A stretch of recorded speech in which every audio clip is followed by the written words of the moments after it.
Turkiyada qochoq bo'lsangiz, deportatsiya bo'lishdan qo'rqayotgan bo'lsangiz, insoniy ikamat izni haqida gaplashamiz. Turkiyada insoniy ikamat izni kimlarga beriladi?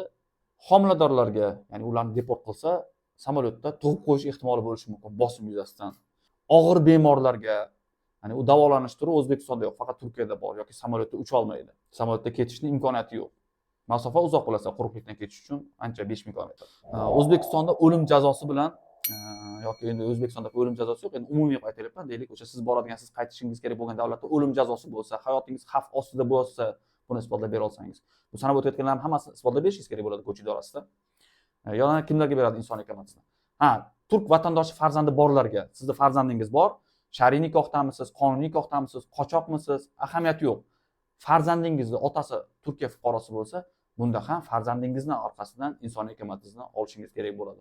Turk so'ylular ham, ya'ni Qrim tatar, Axska turk yoki Uyg'ur bo'lsangiz shundan ham, arxivda hujjatlar kamlik qilayotgan bo'lsa, millatingizni isbotlab bera olmasangiz, lekin ba'zi hujjatlar bo'lsa, mana shunday holatda ham insoniy ikamat izni olishingiz mumkin bo'ladi. Insoniy ikamat izni uchun ariza onlayn berilmaydi, offlayn, ya'ni go'ch idorasiga borishingiz talab qilinadi. Men bunday holatlarda advokat yoki shirkat orqali murojaat qilishni maslahat beraman. Negaki to'g'ridan-to'g'ri borsangiz, hujjatlaringizni ko'rsatsangiz, lekin isbotlab bera olmasangiz, deportatsiya markazi orqali o'sha yerda o'zdan sizni deportatsiya markaziga jo'natib yuborishi mumkin. Hujjatlaringizda kamchilik bo'lsa, isbotlab bera olmasangiz. Shuning uchun advokatga ishonchnoma bersangiz, shirkat orqali ular qilishsa bu narsani, siz bilan birga borsa, bu ancha ishonchliroq bo'ladi. Endi go'ch idorasiga borayotgan paytingizda yuqorida sanab o'tayotgan, deylik, homiladormisiz, og'ir bemormisiz, Axska Turkiya, Uyg'ur, Qrim tatar, Uyg'urmisiz yoki turk Turkiya fuqarosi farzandingiz bormi yoki O'zbekistonda hayotingiz xavf ostidan, bularni hammasini isbotlab beradigan hujjat bilan birdaniga borishingiz kerak. Ya'ni tarjima qilingan, notariusdan tasdiqlangan, apostil qilingan, pasportingiz bormi yoki yo'qmi, bularning hammasi faktlar bilan borgan yaxshiroq bo'ladi. Endi insoniy ikamat izni olganda keyin nima bo'ladi? Odatda insoniy ikamat izni bir marta beriladi. Agar keyinchalik boshqa yashash ruxsatnomasiga o'tish imkoniyatingiz bo'lmasa, holatingizdan kelib chiqib yana insoniy ikamat izniga murojaat qilishingiz mumkin bo'ladi. Ba'zan odamlar aytadi, yurtdoshlarimiz aytadi, mana Turkiya fuqarosi farzandim bor, insoniy ikamat izni oldim, endi nima qilaman?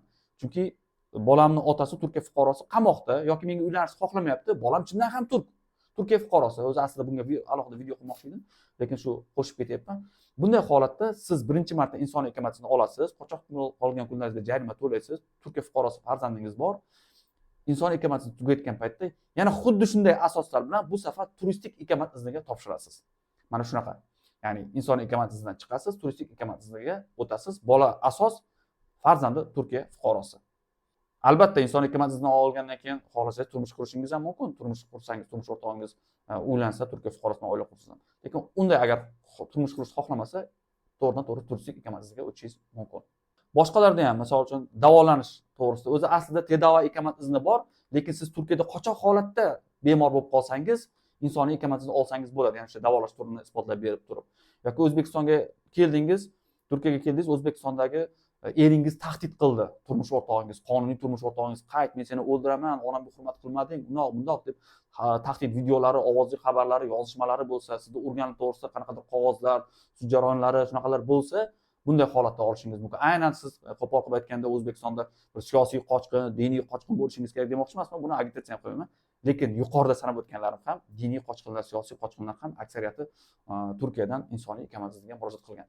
Faqat O'zbekiston fuqarolari emas, bunaqa chet elliklar ko'p. Qirg'izistonda bor, Qozog'istonda, Rossiyada bor, Ukraina ko'p. Ya'ni Turkiyada insoniy ikamat izni olganlar. Insoniy ikamat iznlari to'g'ridan-to'g'ri insoniy ikamat izni ishlash huquqini bermaydi. Buni ochiqni aytib qo'yay. Ishlash uchun xorijdagi bilasizlar, ishlash ruxsatnomasi bo'lishi shart. Qanday turdagi yashash ruxsatnomangiz bo'lishidan qat'iy nazar. Bundan oldingi videoimda Qrim tatar, Axska turk, Uyg'urlar uchun turk so'yli maqomidagilar qanday qilib yashash ruxsatnomasi olish haqida gapirgandim. Undan oldingi videoda esa 5 ta turdagi yashash ruxsatnomasi haqida gapirgandim. Hozircha mana shu yashash ruxsatnomalari haqidagi barcha videolar tugadi. Kamchiliklar bo'lsa, savollaring bo'lsa, komment yozinglar. Keyingi videoda Turkiyada qanday qilib vatandoshlik olish mumkin, O'zbekistonda muammolar bo'ladimi, yo'qmi, shu haqida gaplashamiz.